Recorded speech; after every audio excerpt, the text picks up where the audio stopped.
মালদার মোথাবাড়ি সাম্প্রতিক অশান্তির ঘটনা সরকারি ব্যর্থতার প্রতিফলন বলে মন্তব্য করলেন আরএসএস এর উত্তরবঙ্গ রাষ্ট্র সংঘ চালক ঋষিকেশ সাহা। তিনি আরও বলেন, মোথাবাড়ি পরিস্থিতি কেন্দ্রীয় বাহিনী দ্বারা স্থায়ী সমাধান করা সম্ভব নয়। শনিবার দুপুরে শিলিগুড়িতে এক সাংবাদিক বৈঠকে ঋষিকেশ সাহা আরও কি জানালেন শুনে নেব আমরা।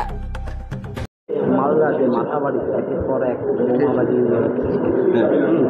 আইন শৃঙ্খলা তো কন্ট্রোল করতেছে, এইভাবে আপনাদের কি মতামত এই মালদার মাথাবাড়ি?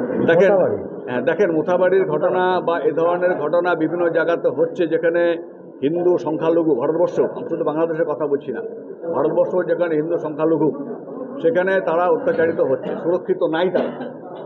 এবার সুরক্ষা দেওয়ার জন্য তো সরকারের কাজ কি? সংবিধানের কি কাজ? সংবিধানের কাজ হচ্ছে মানুষের জীবন এবং সম্পত্তি তাকে রক্ষা করা, তাকে সুরক্ষিত রাখা, তো দায়িত্ব তাদের। এবার তাদের ভাবা উচিত। এবার যদি তারা না ভাবে তা সমাজ বুঝবে তখন। আমরা তো যাব সরকার ঠিকঠাকভাবে তার পদক্ষেপ করবে। সেক্ষেত্রে কি ব্যর্থতা দেখতে পাচ্ছেন সরকার ব্যর্থ না হলে এটা হয় নাকি কখনো? ওখানে আপনারা শুনতে পারবেন, ওখানে বলছে, আমরা ভিডিওতে দেখবেন, আরে পুলিশ গুলি করবে না। যারা এরকম অত্যাচারী, যারা মারপিট করছে, যারা ভাঙচুর করছে, তারা বলছে পুলিশ গুলি করবে না। মানে কি?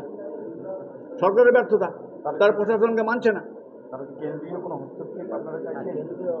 না, ওটা ওই রকম রাজনৈতিক বিষয় বা সরকারি বিষয়ে তো আমরা ওইভাবে চাইতে পারি না। একের পর এক রাজ্যে মোথাবাড়ির মতো ঘটনা হচ্ছে, তাহলে কোনো সেনার কোনো হস্তক্ষেপ বা কেন্দ্রীয় হস্তক্ষেপ আপনারা চাইছেন?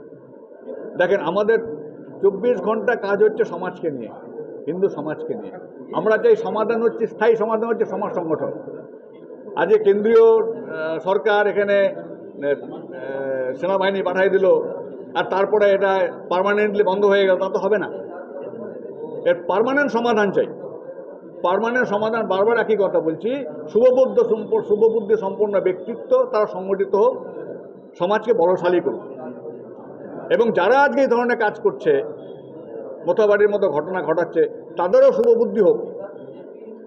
আরেকটা বিষয় যে বাংলাদেশ আপনাকে রঞ্জিত করছিল, সেটা হচ্ছে যে 8-9 মাস হলো বাংলাদেশে আপনি বলেন যে আপনারা আবেদন করেছেন, কিছু খারাপ হয়েছে নাকি? আবেদনে কিছু খারাপ হয়েছে না, কেন্দ্রীয় সরকার তো চেষ্টা করছি, প্রথম থেকেই চেষ্টা করছে।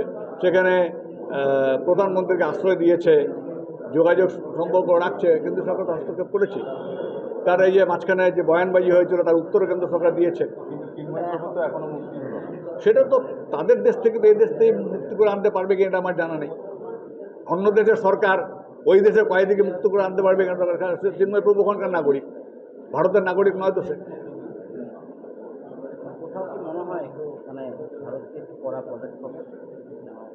আমাদের ব্যক্তিগত যদি বলেন তো আরো করা হওয়া উচিত ভারত।